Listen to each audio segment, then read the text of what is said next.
La coopérative forestière de Girardville est présente en Chine jusqu'au 21 septembre. Les produits d'Origina, faits à base de plantes de la forêt boréale, sont en vente à la foire alimentaire de Qingcom Place à Beijing. Les responsables de la coopérative ont l'intention de se développer et de percer le marché chinois. Mireille Chaillet. C'est la deuxième fois depuis 2009 que la coopérative forestière de Girardville tâte le pouls du marché chinois.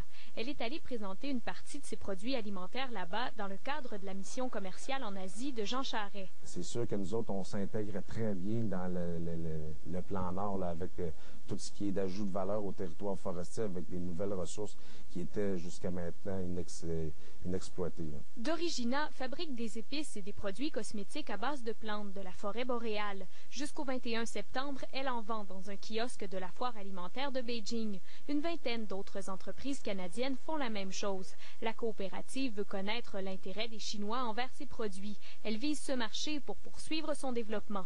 Il y a eu une bonne réponse des Chinois là-bas. Ils aiment beaucoup sentir, toucher, voir le produit. Puis on a rencontré des distributeurs qui sont déjà intéressés aux produits, mais on ne veut pas brusquer les choses, y aller tranquillement, on ne veut pas se faire de fausses accroires. La Chine est le deuxième partenaire commercial du Québec.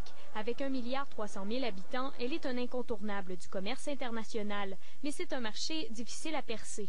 La manière de faire des affaires en Chine est totalement différente de l'approche nord-américaine. Il y a beaucoup d'intermédiaires, il faut quasiment parler chinois. Donc si on ne parle pas chinois, ou mandarin ou cantonais, ça prend un traducteur, ça prend quelqu'un qui connaît la place. Il y a des niveaux hiérarchiques très étendus et il faut passer par le gouvernement et les différentes instances. Donc c'est des parcours généralement qui sont très longs. Les attentes de la coopérative par rapport à sa présence en Chine ce mois-ci ont été dépassées.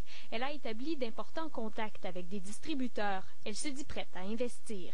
Il reste à passer à l'étape suivante, c'est-à-dire de mettre en marché puis de mettre sur les tablettes des villes chinoises nos produits pour être capable de générer une économie ici au Québec qui va être positive pour la balance commerciale du Québec.